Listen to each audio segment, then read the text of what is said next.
But consider this. When you are a child and you have an inner being within you, and even in your first living of life, you're asking for things, and your inner being becomes those things immediately, vibrationally, and calls you toward them.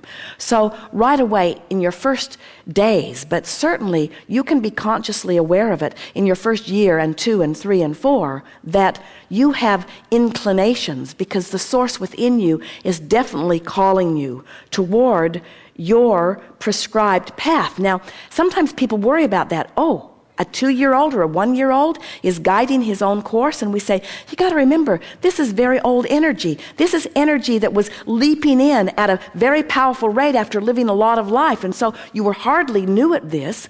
And so this life experience was just helping you tailor this specific life to things that were specifically important to you. So now this energy stream is rolling, this river of energy is moving, and it's calling you, and you're feeling an impulse to go. But you live in a household or in a classroom, you live in a world where they're all selfishly oriented too. And sometimes your pleasing yourself doesn't please them. So at very early ages, most of you lose your sense of catering to or leaning to your own source energy calling because your mother is saying to you really loud and in your ears and in your face, I don't care what you feel like doing, I want you to do what I want you to do. Right. So she trains you to begin to always keep an eye to her response of your behavior. So now you're behaving and your own inner being is calling you saying, this is who you are and this is what you said you want and this is the path of least resistance. This is the path toward your coming into alignment with who you are.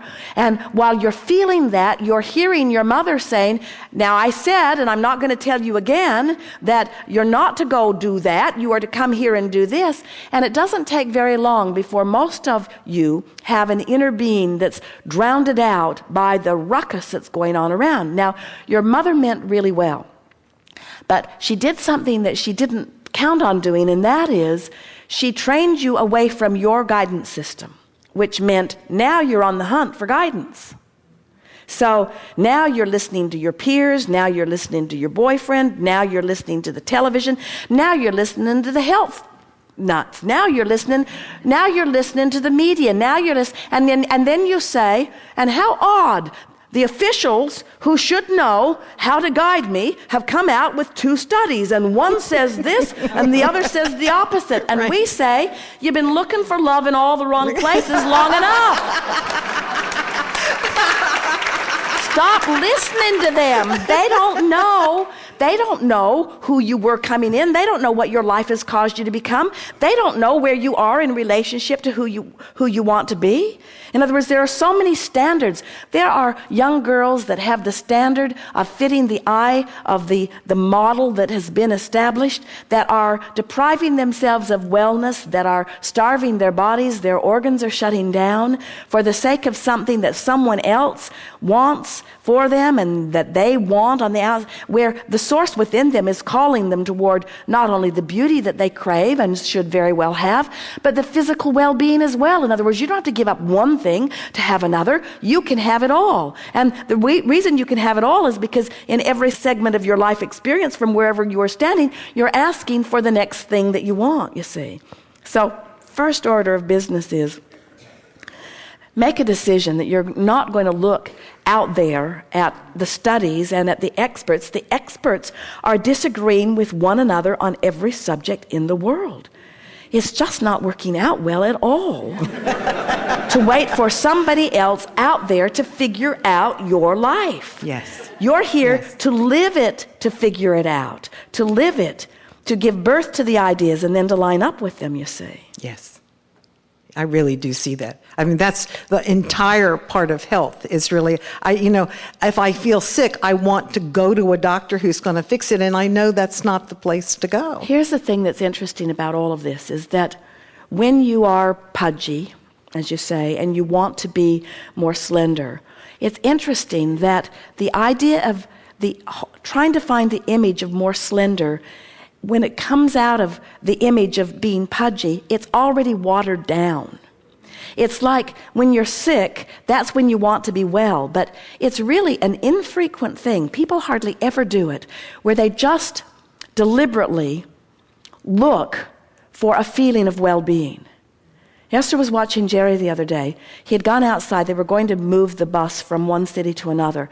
And so he had gone outside. There are a few things he does as he brings the sewer hoses in and the water hoses and so on.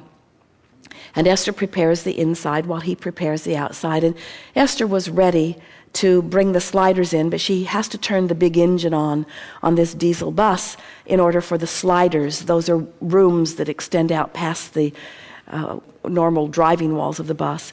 And so she was waiting until he was finished with what he was doing before she wanted to turn that engine over. So she was watching him to see how he was doing. And she noticed that he was deliberately basking in the good feeling of his day.